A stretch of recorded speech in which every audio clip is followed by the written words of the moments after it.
Bismillah. Assalamualaikum warahmatullahi wabarakatuh. Alhamdulillah. Nahmaduhu wa nasta'inuhu wa nasta'di wa nastaghfiruhu wa natubu ilaih. Wa na'udzu billahi min syururi anfusina wa sayyiati a'malina. Man yahdihillahu fala mudilla lahu ومن يضلل فلا هادي له أشهد أن لا إله إلا الله وحده لا شريك له وأشهد أن محمدا عبده ورسوله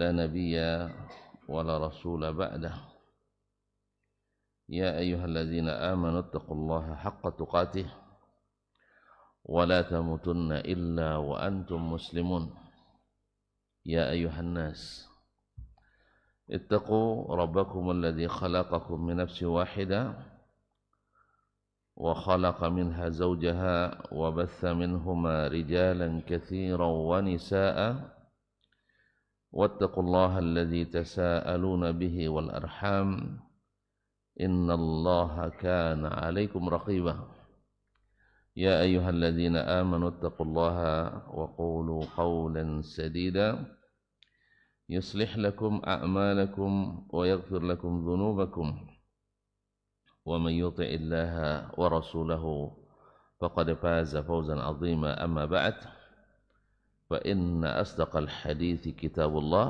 وخير الهدى هدى محمد صلى الله عليه وسلم وشر الأمور محدثاتها وكل محدثة بدعة وكل بدعة ضلالة.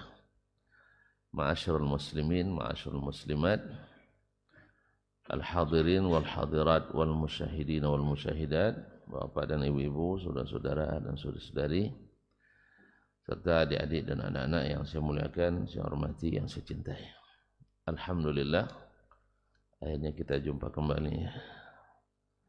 Ada sebulan? Hah? Tidak lama, sebentar. Syawal.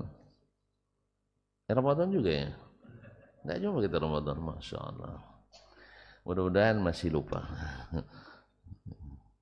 Karena hukum asalnya kalau orang Arab tuh sekali dengar langsung hafal. Kalau kita sering dengar langsung lupa. Jadi oleh sebab itu masih lupa. Allah Ustaz. Kalau orang tanya masih hafal, masih kan? Kalau kita masih lupa, masih. Alhamdulillah. Jadi tidak apa-apa diulang-ulang Ustaz ya.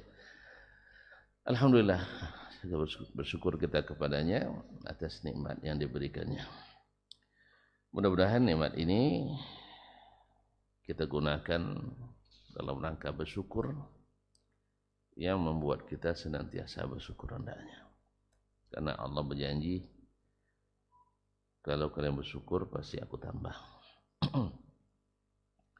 Salawat dan salam kepada baginda Nabi alaihi salatu wassalam yang telah menebar Al-Quran dan Sunnah dan mewariskannya kepada umatnya, dan beliau berikan garansi siapa yang kokoh dan teguh kuat memegangnya tak akan tersesat selama-lamanya. Dan sebaliknya, siapa yang berpaling dari keduanya, mengada-ngada sesuatu dalam agama, maka siap-siap untuk banyak membuat perpecahan dan penyimpangan dalam agama Allah Subhanahu wa ta'ala. Oleh itu, kita perlu terus menggali dan mengulang-ulangi pelajaran tentang sunnah Nabi alaihi salatu wassalam. Dalam banyak pertemuan kita yang lalu, kita bicara tentang tanda-tanda ahli bid'ah. Nah, bosan pula ya. Bid'ah terus sikit-sikit bid'ah. Nah, sekarang kita bicara pula tentang tanda-tanda ahli sunnah. Tanda-tanda ahli sunnah. Menurut apa? Tentu menurut as-sunnah. Sebab ahli bid'ah mengatakan ahli sunnah itu macam-macam. Tapi ahli sunnah mengatakan ahli sunnah itu satu macam. Sah? Jadi kalau ahli sunnah menurut ahli bid'ah macam-macam. Beda ahli sunnah di sini dengan ahli sunnah di sana. Tapi kalau ahli sunnah mengatakan ahli sunnah itu di mana-mana sama. Yang beda adalah beda pemahaman. Berarti tidak ahli sunnah sih. Yang beda adalah tempat dan masanya. Sedangkan pemahamannya sama. Kalau beda pemahaman tidak sepaham nomornya, tidak ahli sunnah. Nah, jadi yang beda adalah tempat dan masanya. Atau gaya dan ceritanya. Tapi kalau masalah ciri khasnya sama, yaitu mereka tak mengenal kecuali sunnah. Artinya kalau sunnah jadi dasarnya tentu Nabi imamnya. Tapi kalau bid'ah jadi dasarnya berbeda-beda imamnya. Jelas ya? Makanya tidak aneh kalau dia bilang mazhab fikihnya Syafi'i, mazhab apalagi? Akidahnya Asy'ari atau Maturidi. Padahal antara Asy'ari dan Maturidi berperang juga kan? Iya. Ada juga saling mengkafirkan. Nauzubillah. Kemudian tasawufnya Al-Ghazali atau Junaid Al-Baghdadi atau Ad-Dasmani. Tidak ada aliran Sufi Dasmani. Buatlah.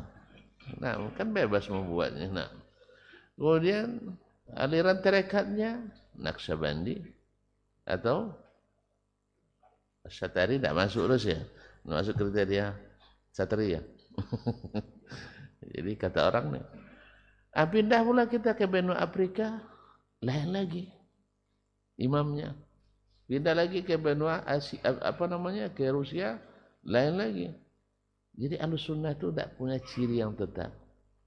Ya, tidak punya ciri yang tetap. Itulah tanda bahwa tidak ada istiqamah dalam beragama. Kalau tidak, Ahlussunnah itu sejak adanya sunnah sampai hari ini Ahlussunnah sama. Makanya Ahlussunnah itu adalah pengikut Nabi SAW dan para sahabatnya. Pengikut Nabi dan para sahabatnya. Kalau tanya siapa Ahlussunnah yang sesungguhnya, Nabi dan para sahabatnya. Semakin mirip antum dengan Nabi dan para sahabat dalam beragama, maka antum semakin nyunnah. Semakin nyunnah. Ini marah pula orang bilang orang nyunnah kan. Katanya Ahlussunnah tapi marah menyebut orang kajian sunnah. Jadi oleh itu kaum muslimin dan muslimat, mari kita dengarkan apa menurutnya. Kalau salah bilang nanti ya, bilang ke dia. Karena dia mengatakan, saya nambah-nambah dikit aja. Tidak juga nambah. No. Kadang-kadang mengurangi pula. Qala rahimahullah, alamatu ahli sunnah. Tanda-tanda ahli sunnah. Dan kita lihat nanti, dia akan sebutkan nama-nama para ulama. Dan lihat, tidak ada disebutkan satu pun yang terendus atau terpapar virus ilmu kalam dalam nama-nama yang disebut itu sebagai ulama ahli sunnah. Maka akan beda nanti. Ahlul kalam menyebut ahli sunnah itu adalah al-mutakallimin, dan ahlul hadis akan menyebut ahlus sunnah itu memang ahlus sunnah yang menjalankan sunnah, bukan yang mempreteli sunnah. Wa ihda alamati ahli sunnati hubbuhum li a'immati sunnah. Tanda atau salah satu dari tanda ahli sunnah itu mencintai para imam as-sunnah. Para imam as-sunnah. Baik. Di masa Nabi siapa imamnya sunnah? Nabi alaihissalatu wassalam. Kemudian para sahabatnya. Ya, dimulai dengan Abu Bakar, Umar, Uthman, dan Ali. Jelas? Taib. Sekarang kalau kita lihat orang Syiah misalnya. Orang Syiah. Apakah mereka mencintai imam sunnah? Hah? Antum tahu di mana? Hah? Tahu di mana? Dari mulut mereka sendiri. Kan zaman ini kan zaman ada apa namanya, rekam digital record kan? Ada rekam digital. Semuanya sudah divideokan orang. Dia bilang Abu Bakar finnar. Salah. Nyeri kita dengarnya kan. Abu Bakar dalam neraka, Umar dalam neraka, Aisyah dalam neraka. Berarti mereka mencintai imam sunnah? Mencintai imam sunnah? Tidak. Justru mereka mengatakan setelah Nabi wafat, seluruh sahabat, bukan, mereka tidak sebut sahabat, mereka tidak nyebutnya sahabat, irtaddan nas, seluruh manusia. Mereka tidak nyebut sahabat. Coba kalau sebut sahabat kan tidak mungkin kan? Berarti mereka ke sahabat. Tidak. Mereka mengatakan an-nas, irtaddan nas. Seperti Al-Majlisi dalam Biharul Anwar mengatakan itu. Al-Jazairi dalam Al-Anwar Nu'maniyah. Banyak. Sampai Al-Kulaini dalam Al-Kafi. Ini bukan rahasia. Di buku mereka sendiri. Bukan fitnah. Kalau mereka kan fitnah kita kan. Kalau kita sebut Allah di atas, berarti kita sebut Allah duduk seperti duduk di kursi. Enggak ada kita bilang gitu. Sah? Ketika kita menyebut Allah di atas aras, lalu kita mengatakan Allah bertubuh. Ada tuan bilang? Ada tuan bilang? Enggak. Mereka jadi juru bicara tidak resmi aja. Jadi juru bicara tidak resmi. Pemahaman dia dimasukkan ke dalam isu dan syubhat untuk menyerang Ahlus Sunnah. Tidak pernah Ahlus Sunnah mengatakan Allah berapatang tubuh. Kita sudah jelaskan banyak. Kalau masih lupa, nanti kita ulang terus senang. Karena memang kita masih lupa. Jadi mereka tidak mencintai imam sunnah sendiri. Jadi irtaddan nas, manusia semuanya murtad. Sah? Illa khamsah atau sittah. Kecuali 5 saja. Siapa? Abu Bakar? Anda masuk? Kok tidak masuk sih? Hah? Siapa yang masuk? Kok pindah ke Ali? Menurut mereka. Menurut mereka. Ali, Utsman, salah. Ali, Fatimah, Hasan, Husain, terus Miqdad. Miqdad, karena itu sahabat dekat Ali. Kemudian Salman Al-Farisi, karena sama-sama orang Persia. Sama-sama orang Persia. Salman kan dari Persia. Akhirnya lulus Salman. Allah musta'an. Selebihnya irtaddan nas. Nah, sekarang pertanyaannya, mereka tidak mencintai ahlus sunnah. Imam sunnah. Pada sahabat. Nah, kalau ada orang pemikir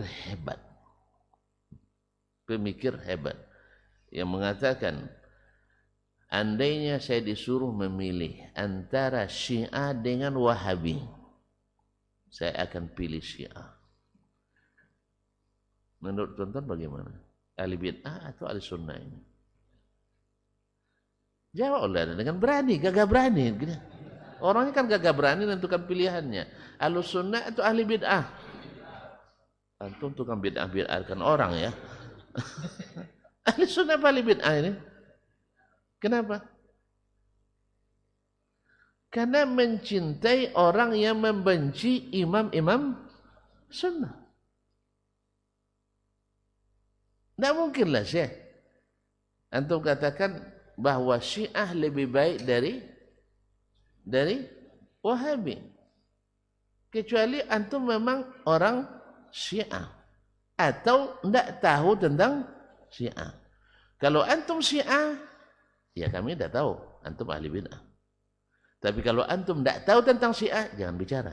Karena orang jahil tak boleh bicara. Paham? Kalau dia tahu Syiah mengkafirkan sahabat, lalu dia cintai, berarti dia mencintai pembenci imam sunnah. Tapi kalau dia tak tahu, kenapa diangkat? Orang jahil kok dijadikan? Orang jahil kok dijadikan imam? Jadi kalau dia nggak tahu berarti jahil. Berarti kalau antum tidak tahu dia jahil, antum jahil juga. Jadi jahil murakkab. Nah, kalau dia tahu Syiah memurtadkan para sahabat, lalu dia lebih cenderung kepada pemurtad para sahabat dari orang yang menghormati para sahabat. Ada Wahabi mencela sahabat? Hah? Ada Wahabi membenci sahabat? Enggak ada. Semua mereka menghormati para sahabat Nabi alaihissalatu wassalam. Oleh itu kaum muslimin dan muslimat dirahmati Allah, dah tahu kan ciri ahli sunnah. Antum nak balik lagi kaji lama nampaknya. Ciri ahli sunnah mencintai imam-imamnya sunnah. Berarti Wahabi ahli sunnah itu bukan? Alhamdulillah. Syiah? Enggak. Yang mencintai Syiah? Enggak. Yang mencintai Syiah? Nah, pahamlah. Antum jangan suka bid'ahkan orang lah. Tapi tanda bid'ah itu nampak. Sama dengan tanda orang munafik. Nampak enggak tanda munafik? Hah? Nampak tandanya, nampak kan? Tapi antum enggak perlu panggil munafik sini, enggak perlu. Ahli bid'ah sini jangan. Tapi kita paham. Karena memang kita punya ciri khas. Ahlus sunnah itu mencintai imam-imam sunnah. Dan kita tahu imam sunnah yang paling utama Rasulullah. Setelahnya Abu Bakar. Setelahnya Umar. Setelah Utsman, Ali. Nah, orang ini membenci Abu Bakar. Bahkan memurtadkannya. Orang ini memusuhi Umar, bahkan memasukkannya ke neraka. Lalu datang orang membandingkan dua aliran menurutnya sesat. Tapi memang selama sesat tak boleh saling menyesatkan katanya. Ya. Jadi yang disesatkan pasti yang tidak sesat. Ma'asyiral kiram dirahmati Allah. Lalu dia lebih cenderung kepada benci para imam sunnah daripada pecinta imam sunnah. Tidak mungkinlah burung itu hinggap kecuali di koloninya. Sah? Tidak mungkin. Jadi kalau dia mencintai pembenci imam-imam sunnah, berarti dia membenci imam-imam sunnah. Membenci orang-orang yang mencintai imam-imam sunnah. Alhamdulillah. Nampak kan? Memang kalau ada tanda, mudah mengenali. Makanya perlu tanda pengenal kita. Perlu tanda pengenal. Ahli sunnah mencintai imam-imam sunnah. Siapa imam sunnah? Sayyiduna Muhammad sallallahu alaihi wasallam. Siapa yang paling dekat kepadanya? Abu Bakar, Umar, Utsman, Ali dan baqiyatul asyarah. Jelas?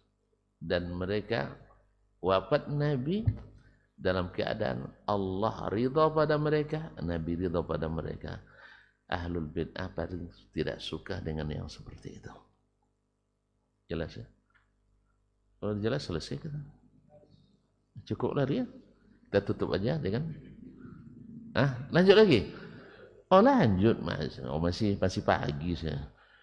Kan belum terang di luar. Kan nanti selesainya di luar terang, dalam sudah mulai tenang.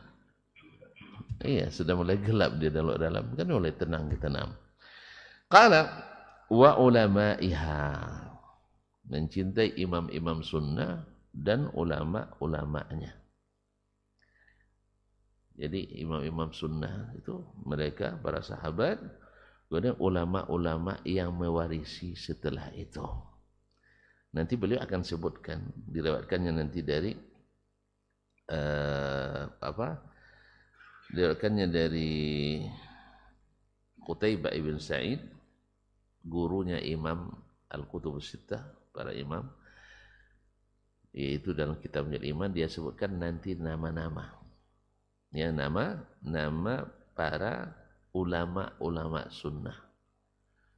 Yang pada masa itu sudah ada ulama-ulama ahli bid'ah.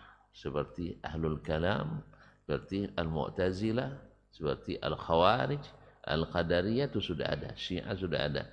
Nanti dia tak akan sebutkan nama-nama mereka yang ahli bid'ah, ahli kalam. Kalam itu bukan sunnah. Kan nama saja al-mutakallimin, ahli kalam, bukan ahli sunnah. Nah, ahli sunnah la yarifuna illa sunnah. Wa ansariha, dan para penegak sunnah. Walaupun dia bukan ulama, tapi penegak sunnah. Misalnya dari kalangan pemerintah. Kan di antara pemerintah kan ada yang menegakkan sunnah. Dan ada yang pembenci. Kok penegak lawannya pembenci? Kenapa? Penegak harusnya peruntuk. Penegak dan yang memusuhi sunnah di sepanjang masa ada. Sahih? Mau bukti? Ya, saya tunjukkan buktinya. Imam Ahmad bin Hanbal. Sah? Imam Ahlussunnah atau bukan? Serius? Katanya Imam Ahlul Kalam. Hah? Baru semalam saya dengar seorang syekh dari Mesir, dari orang Mesir mengatakan kalian Hanabilah ini bohong menisbatkan diri pada Imam Ahmad. Imam Ahmad bersama kami. Masya Allah. Jamil. Kita tanya sama dia, Al-Quran makhluk atau bukan? Enggak, ke dia tanya, jangan ke saya. Bukan ke antum, ke dia. Kasih jawabannya Al-Quran makhluk. Oh, di mana pula antum sahabat Imam Ahmad? Imam Ahmad disiksa oleh 4 khalifah gara-gara mengatakan Al-Quran bukan makhluk. Antum mengatakan Al-Quran makhluk. Kok kami yang meyakini Al-Quran bukan makhluk adalah tidak bersahabat dengan Imam Ahmad, antum yang meyakini sebaliknya dan sama keyakinannya dengan yang menyiksa Imam Ahmad, angkat tak orang dekat Imam Ahmad. Tidak malu ya. Ya tidak malu namanya hal seterang itu, tapi tetap juga memfitnah. Itu tandanya memang dia tidak kenal dengan Imam Ahmad kecuali namanya.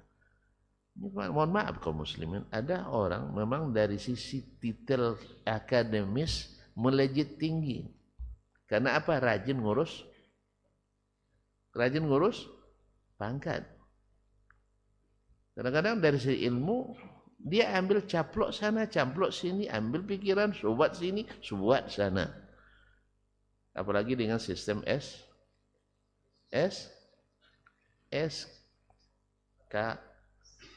ya Bu ya, sistem kebut saya semalam. Nah, jangankan sistem SKS tuan-tuan. Iya, mohon maaf ya. Kami yang belajar buku dari awal sampai akhir saja, kalau tidak ditopang dengan kajian-kajian seperti ini di Masjid Nabawi, kurang. Kalau saya bandingkan kurikulum jurusan non hadis di Madinah dengan jurusan hadis di sini, jurusan non hadis di Madinah dengan jurusan hadis di sini. Non hadis di sana belajar hadis 8 semester. Jurusan hadis ini belajar hadis? Hah? Di sini ada. Maka saya usulkan jurusan Al-Quran, materi Quran hadis harus MKDU seluruh jurusan di institusi keagamaan. Apa sebab? Orang pertanian pun nanti tamat, misalnya tamat UIN, suruh juga jadi imam, sah?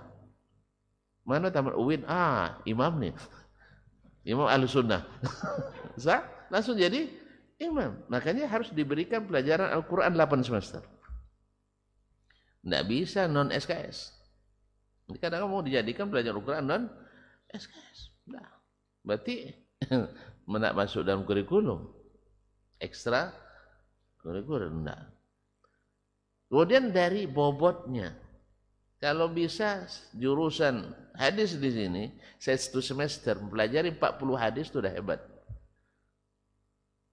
Sedangkan non hadis di Madinah, di pelajaran hadis yang nama materinya hadis saja, kan ada nanti ulumul hadis, ada mustalah, ada takhrij hadis, ada yang lain-lain hadis ya. Enggak, yang nama jurusannya, yang namanya materi hadis saja minimal 150 hadis dalam 1 semester. Sampai 300 hadis. Jelas? 1 semester. Ini 8 semester, 4 semester nanti tidak sampai 100 hadis yang dipelajari. Apalagi kemudian merujuk ke kitab. Kalau kita merujuk ke Google, kan bikin makalah. Makalah ini masalah. Disuruh anak tamat SMK, SMA, nulis tentang hadis, makalah. Bayang tuh. Hah? Kira-kira tonton percaya enggak ke Dr. Dasman kuliah lagi S1 kedokteran. Suruh dari awal semester nulis makalah. Kira-kira apa yang dilakukan Dasman? Searching. Googling. Cari apa judul makalah misalnya. Apa misalnya? Virus ini dan itu. Saya cari tulis. Habis itu tengok. Baru baca 2 baris tidak paham, ngantuk saya kan. Besok aja lah di lokal. Dibacakan aja. Jadi dia tidak jarang pemakalah tidak paham apa yang dimakalahkan. Sahih? Kayaknya tonton mengalami semua. Iya, tidak matching. Jadi kaum muslimin dan muslimat tidak pandai bahasa Arab, tidak pandai bahasa Arab, tidak pandai nausarab, jurusan ilmu Al-Quran dan tafsir. Orang kalau masuk jurusan ilmu Al-Quran tafsir itu di luar negeri, masuk Timur Tengah, mesti habis 30 juz. Di sini tidak. Jadi mohon maaf ya. Mohon maaf. Jadi oleh itu kaum muslimin dan muslimat, walaupun orang Arab pandai bahasa Arab dan profesor, kadang-kadang belum tentu dia menguasai tentang mazhab Imam Ahmad kecuali namanya. Kenapa?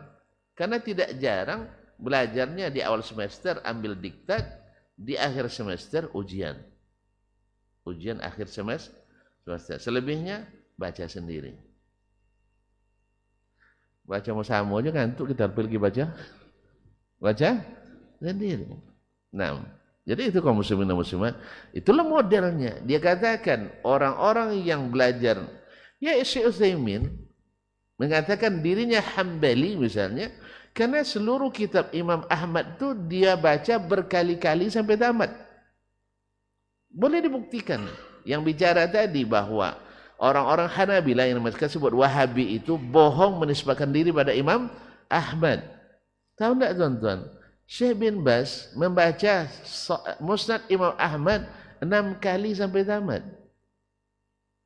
Tuan-tuan? 6 hadis enggak tamat? Karena menyestil, enggak. Dia membaca syarah Sahih Muslim. Syarah Sahih Muslim itu dibacanya enggak kurang dari 30 kali sampai tamat. Awak sekalipun belum pernah tamat. Itu mengatakan mereka bohong menisbatkan pada Imam Ahmad. Syekh Ibnu Utsaimin berkali-kali menamatkan Zadul Mustaqni, fikih mazhab Hambali. Yang bicara, tolong buktikan dia sudah menamatkan mensyarah 1 kitab Hambali. Supaya dia berhak mengatakan Wahabi bohong menisbatkan diri pada Imam Ahmad. Kita lah yang sebenarnya Hambali katanya. Masya Allah. Kita yang sebenarnya Salafi. Jelas ya. Jadi saya kadang-kadang tawa sambil menangis ya nengoknya. Sebab saya paham orang ini begini-begini itu saya sudah tahu. Dari arah pembicaraan awalnya sudah kemana pergi tidak paham. Dia hanya ya bicara besar, tong kosong, nyaring bunyinya. Sebab nanti kalau dah mulai masuk ke akar masalah satu persatu, baru terlihat akarnya ternyata tidak terhunjam ke bawah, tapi sudah naik ke atas dah kering. Itu mati pohonnya kan. Ini katakan kita lah yang Hambali, kita lah yang Salafi, mereka itu adalah Talafi, misal. Terus buktikan. Tidak payah buktikannya lah. Jengkok je lah. Jengkok tidak tahu. Misal kan. Kemudian akidahnya tentang Allah Subhanahu wa Ta'ala. Jadi itu kaum muslimin dan muslimat dirahmati Allah Subhanahu wa Ta'ala. Ini perlu mengenali ciri-ciri ahlus sunnah, ciri-ciri ahli bid'ah. Nah, karena kalau retorika, kita kalau pakai retorika, seperti kata Imam Ibnul Qayyim, orang yang tidak kuat secara ilmiah kalah dengan retorika. Sepekan, belum sampai sepekan, saya mendengar ceramah seorang dari Hadrami, Yaman. Subhanallah. Ini luar biasa pandainya mempelintir, memasukkan subuhat. Bisa menjadikan hadis larangan bid'ah menjadi hadis untuk memerintahkan bid'ah. Begitulah hebatnya dia memasukkan virus. Dan bicara seolah-olah sudah hafal seluruh riwayat dari as-salaf. Tapi memang fauqa kulli zi ilmin alim. Di atas semua yang berilmu ada yang lebih tinggi. Yang tidak punya referensi atau malas membaca atau ilmu serba tanggung, mereka akan tertipu dengan retorika-retorika ini. Ketika dia mengatakan bahwa as-salaf sepakat mengatakan bid'ah itu terbagi dua. Masya Allah. Hanya Ibnu Taimiyah saja yang pertama mengatakan bid'ah itu tidak terbagi. Masya Allah. Mantap ya? Sahih. Lalu diriwayatkan dari Imam Syafi'i begini. Orang yang dengar nama Syafi'i, Imam Syafi'i saja rahimahullah, tentu ngaku-ngaku semazhab semua kan. Tapi ahlul ilmi yang membaca kitab Syafi'i langsung, yang pelajari mazhab Syafi'i secara benar, lebih paham tentang Imam Asy-Syafi'i rahimahullah. Pertama, sanadnya tidak sahih. Dah selesai. Menisbatkan perkataan kepada Imam Syafi'i, sanadnya tidak sahih. Siapa yang tahu? Yang paham riwayat. Kalau hanya belajar melalui makalah, tidak masuk dosa. Begitulah dia. Kalau dia katakan tidak ada as-salaf yang mengatakan kullu bid'atin dhalalah, itu Nabi tidak salaf. Yang mengatakan itu Nabi sendiri, kullu bid'atin dhalalah. Jadi kaum muslimin dan muslimat dirahmati Allah. Jadi orang-orang seperti ini terus diterjemahkan ceramahnya, lalu menyebar di orang-orang yang kurang ilmu, akhirnya menyebar jadi subuhan. Dan saya lihat bukan orang-orang biasa, KO oleh subuhannya, orang-orang yang bertitel tinggi. Apa sebab? Titel tinggi tapi tidak mumpuni dalam bab ini. Seperti tadi, Syiah lebih baik dari Wahabi. Berarti dia tidak tahu hakikat Syiah, berarti jahil, atau dia tahu ternyata dia bertaqiyah. Tidak mungkin mencintai para pembenci sahabat Nabi alaihi wassalatu. Oh, Syiah itu kan bermacam-macam, ada yang tidak mengkafirkan. Cari sekarang Syiah yang tidak mengkafirkan sahabat. Syiah yang ada hari ini. Ini dulu ada Syiah Zaidiyah seperti di Yaman dulu. Mereka hanya melebihkan Ali dari sahabat. Tapi apakah Syiah Zaidiyah sekarang tidak sama dengan Syiah Iran? Jawablah, Hussein dari mana? Houthi dari mana? Yaman. Syiah. Siapa yang pelihara? Iran. Dah tahu lah kan. Hasan Nasrul Syaitan. Tahu? Tidak tahu juga ya. Alhamdulillah. Untunglah, tidak usahlah. Nah. Iya, pimpinan Hizbul Syaitan. Hizbullah di Lebanon yang jadi penghambat terus untuk keamanan Palestina, tapi di framing sebagai pejuang Palestina. Tidak usahlah bicara yang itu, tidak usah bicara itu ya. Yang jelas bukti nyata, alhamdulillah. Mau bicara politik atau tidak usah ya, tidak usah lah. Nanti kalian dibilang berpolitik. Cuman saya paham, iya, paham. Nah, wa ulama'iha wa ansariha, dan para penolongnya. Jadi para penolong sunnah dulu, al-ma'mun, al-amin, al-mu'tasim, sampai al-mutawakkil, ini menentang Imam Ahmad karena para pembusuk, pembisik ya. Karena para pembusuk, salah lagi ya, pembisik dari kalangan Mu'tazilah. Kalau sekarang Neo Mu'tazilah adalah kaum liberal dan sekularisme yang membisikkan pada pemerintah untuk memaksa Imam Ahmad. Padahal kan katanya keyakinan sebenarnya.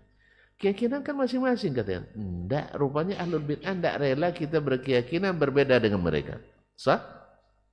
Padahal katanya kan keyakinan tidak nampak kan? Keyakinan nampak? Tidak nampak kan? Anda tidak tahu apa yang antum yakini sekarang. Sedang mikir kenapa saya tidak tahu. Iya, cuman mereka tidak senang kalau kita tidak berkeyakinan seperti mereka.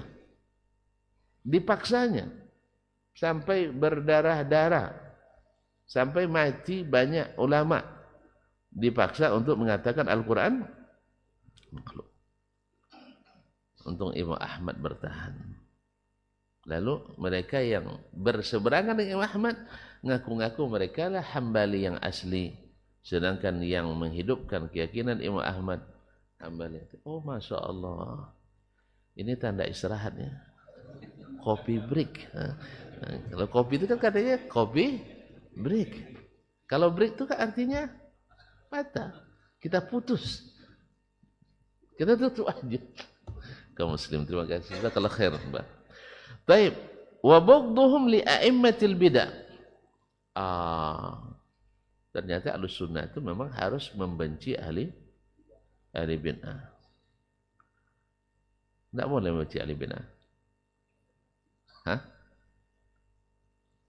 Tuan-tuan, ada tidak kira-kira orang yang ahli bid'ah tapi ngaku ahli sunnah, yang tidak membenci ahli sunnah yang mereka sebut ahli bid'ah? Tidak paham. Saya ahli bid'ah, sah? Tapi merasa ahlus sunnah. Abang ni ahli sunnah. Menurut di mata saya dia ahli bid'ah. Mungkin tak saya tidak membenci beliau? Ada enggak ahli bid'ah yang tidak membenci ahli sunnah? Ada. Karena berseberangan. Semuanya kita, mereka, antum, saya, bila tidak bersama dalam beragama, mesti saling membenci. Apa buktinya? Apa buktinya? Sebanyak itu bukti. Saya nak buat masjid dihalangi sama abang ni. Sah? Padahal sama-sama Islam. Bahkan lebih dahsyat dari orang non-muslim menghalangi muslim bikin masjid. Sah ya? Itu di mana? Tidak boleh membenci itu. Karena memang Allah ciptakan. Kalau tidak sama atau berseberangan, mesti tidak saling mencintai. Kalau tidak percaya, cobalah dengan istri. Setiap makan, tidak sama terus. Saling cinta. Hah? Dia suka pedas, awak suka manis. Itu bapak nanti kuali itu. Sah? Di garis tuh, ini bagian pedas, ini bagian sahih. Kemudian tempat tidur, dia nak di atas, awak nak di bawah. Maksudnya di atas ranjang, jangan salah paham pula. Maksudnya dia nak tidur di bawah, maksudnya di bawah ranjang, bagi apa kasur ditaruh lantai maksudnya. Payah pula saya menjelaskannya.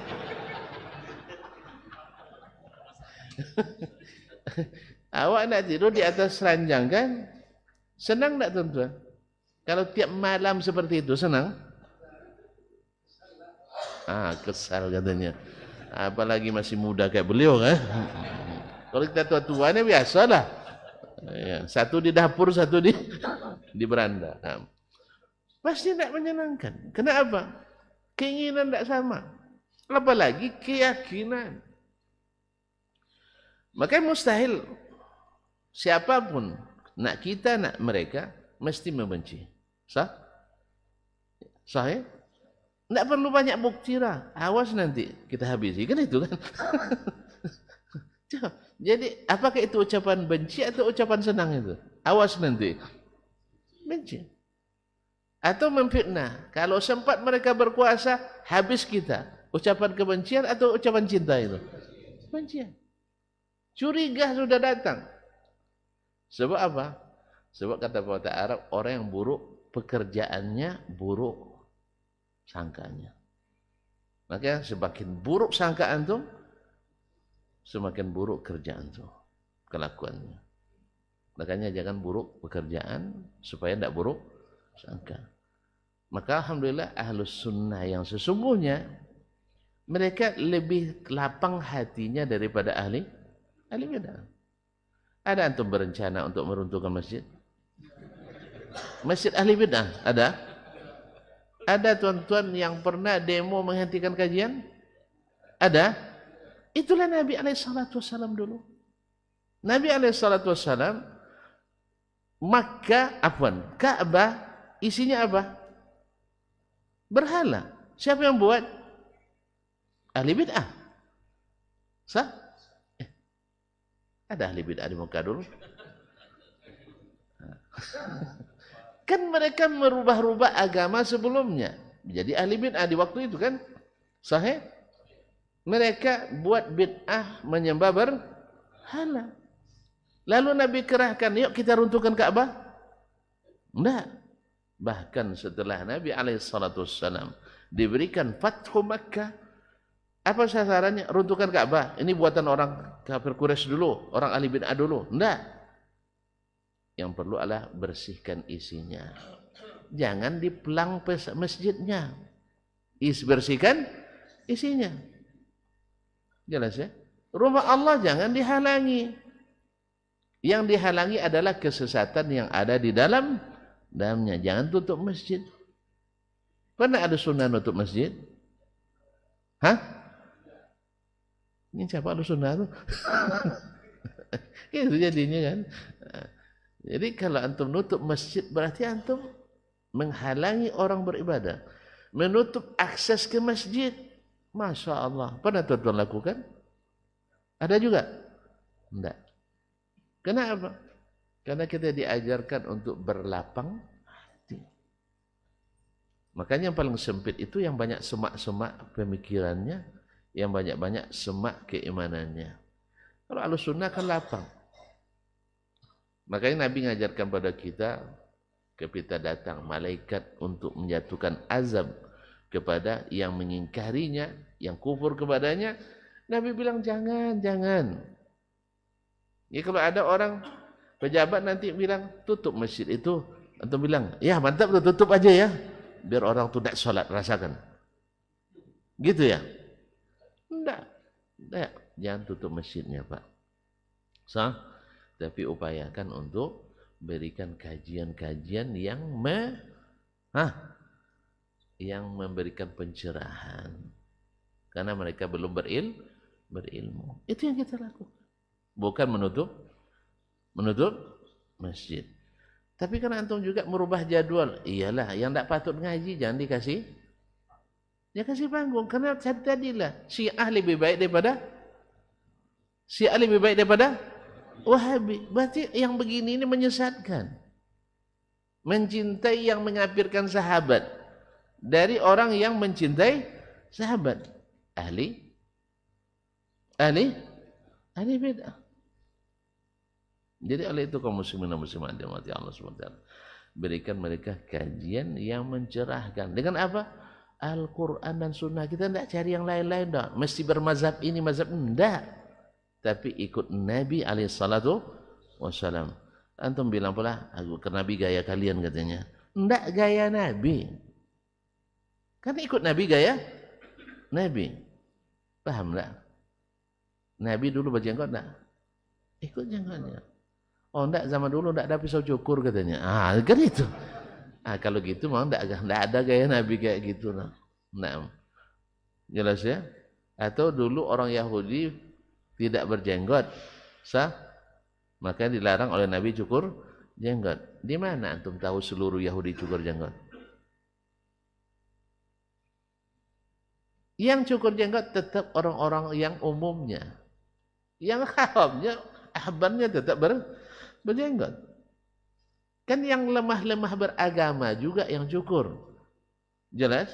Maka Nabi larang kita lemah dalam beragama. Yang kuat-kuatnya tetap memelihara. Tetap di atas fitrah. Maka yang kuat yang kita ikuti. Itu kata Nabi alaihissalatu wassalam. Tidak ada sejarahnya seluruh Yahudi cukur jenggot waktu itu, tidak ada. Seluruh Majusi kan tidak. Ada yang berjenggot, ada yang tidak. Yang cukur yang mana? Yang tidak bergaya. Sah? Biar tampilnya klimis katanya. Glowing. Sah? Biar tampilnya glowing. Sudah ada. Nah, laki-laki disuruh tampil glowing kah atau ditumpul stronjing? Woi. Subhanallah. Laki-laki disuruh tampil gemulai kah? Atau tampilnya seperti dawai? Tidak paham juga. Gimana caranya? Laki-laki itu harus kekar, bukan gaya. Jelas? Jadi bukan habis laki-lakinya, tapi laki-laki habis. Tidak paham juga? Ya bahaya lagi. Contoh lah, macam artis Korea, biar tidak tersinggung artis Indonesia kan. Macam artis Korea kata orang, laki-lakinya habis laki-lakinya, mirip dengan perempuan. Itu bukan laki-laki, itu habis laki-lakinya, habis laki-lakinya. Jangan-jangan ada orang Korea pula di sini. Tapi kita harus laki-laki habis. Ini tidak ada ceritanya, bukan karena tidak ada silet, bukan tidak ada pisau cukur. Kalau tidak ada pisau cukur, alasannya Nabi tak akan suruh atau mencukur di kawasan yang lebih sulit daripada dagu. Nah, pahamlah itu, tidak usah saya tunjukkan. Sah? Dan itu tanpa berat dilakukan kepada sahabat. Jadi masalahnya bukan pada pisau cukur, tapi tangan yang mau mencukur tadi, atau hati yang mau mencukur tadi. Nasallallahu alaihi wasallam. Jadi kaum muslimin dan muslimat dirahmati Allah Subhanahu wa taala. Jadi benci pada a'immatul bidah itu adalah tidak bisa dihindari. Benci pada kekufuran orang kafir adalah bagian dari iman yang wajib diyakini. Jelas? Tidak ada mungkin antum orang curi ayam saja di kampung tuh, mungkin antum sukai? Padahal ayam awak dicurinya, ayam orang, senang antum kepadanya? Tayyib. Kenapa? Karena curi ayam pelanggaran. Sah? Orang yang menipu dalam jual beli pasti antum tidak suka. Lah berlagu lucu tu kan ya. Kalau udah berlagu maknanya menipu. Makanya cinta dalam lagu, cinta yang menipu. Kalau terlalu banyak antum berlagu, banyak nipu. Iya. Makanya nyanyian cinta adalah penipuan cinta. Jelas? Karena cinta itu tidak butuh nyanyian banyak. Boleh, tidak ada masalah nyanyi cinta antum sama istri, tidak ada masalah. Tapi kalau terlalu banyak nyanyinya, tidak bekerja, hilang juga cinta. Atau terlalu banyak nyanyinya tapi tidak saku berjahit. Saku berjahit tahu? Minta istri 1.000 dikasih 500. Sah? Minta 1 juta kasih 50.000. Jangan lupa baliknya ya. Dia minta 1 juta, kasih 50.000, minta balik lagi. Itu apal itu lagu-lagu cinta hit dari 60-an sampai sekarang tidak mempan itu. Saya karena cinta itu bukti, bukan rayuan kata-kata saja. Semua orang bisa merayu cinta. Kaum munafikin bisa merayu iman pada Nabi alaihissalatu wassalam, tapi yukhadi'un Allah wa huwa khadi'uhum. Nah. Jadi benci boleh apa tak boleh? Boleh tidak membenci? Alhamdulillah. Tuan-tuan pembenci rupanya. Hati-hati jangan ada ujaran kebencian. Nah, cuman ingat orang-orang banyak yang salah tafsir. Kalau membenci, antum tak mungkin berbuat adil, sah? Kan ya? Ini yang jadi masalah. Menjadikan antara benci mesti zalim, antara cinta mesti tidak zalim. Ini lain babnya. Saya membenci pencuri. Karena benci, saya curi pula barangnya. Boleh? Nah. Saya membenci orang non-muslim. Lalu asal ketemu saya kempeskan ban mobilnya. Boleh? Tidak boleh. Jelas ya? Benci sama tetangga yang cerewet. Lalu kita culik dia, bawa lari. Tidak paham. Yang cerewet kan perempuan biasanya. Lari kan sama laki-laki. Dilarikan boleh? Iya tidak boleh. Misalnya antum punya tetangga, la qadarallah, yang suka ngerdip istri orang lain. Dikijoknya istri kita. Akhirnya benci sama dia, kita larikan istrinya. Boleh? Biar impas katanya. Ya enggak. Ini yang tidak duduk masalah akidah seperti ini oleh kebanyakan orang-orang yang berpangkat itu. Orang-orang yang bertitel itu. Dia kira kalau benci mesti menzalimi. Enggak.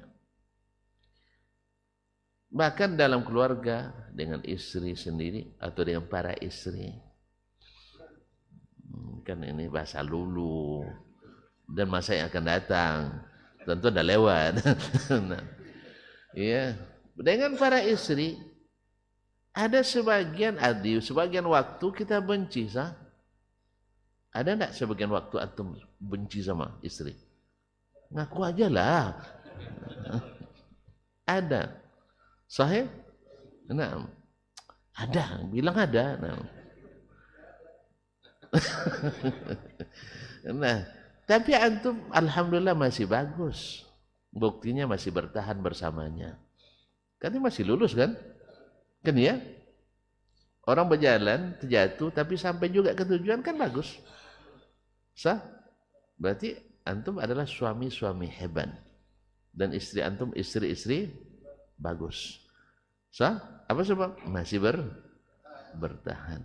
Berarti bencinya belum keterlaluan. Kan sekali-sekali saja. Sah? Dalam sehari benci 5 menit. Sah? Habis itu nak dekat-dekat lagi. Biasalah benci tapi. Nah, ketika benci tadi, apakah antum langsung menzaliminya? Tidak. Banyak tindakan-tindakan yang bisa dibuat. Satu, pergi ke masjid lah. Mudah-mudahan bisa dapat ketenangan. Jadi benci tidak selamanya menghabisi. Jelas? Jadi kita membenci orang kafir kewajiban. Bagian dari keimanan. Tidak mungkin antum beriman sampai membenci kekufuran. Sah? Tidak mungkin sempurna jadi sunnah kecuali membenci bid'ah dan ahlinya. Tidak mungkin membenci dusta kecuali tidak mungkin antum sempurna jujur kalau masih mencintai dusta dan ahlinya. Kalau tidak baduto, tidak bisa jadi pemimpin ustaz kan ya. Misal kan, awak nak jadi pemimpin juga. Akhirnya harus pandai berdusta. Itu bukan dulu, tapi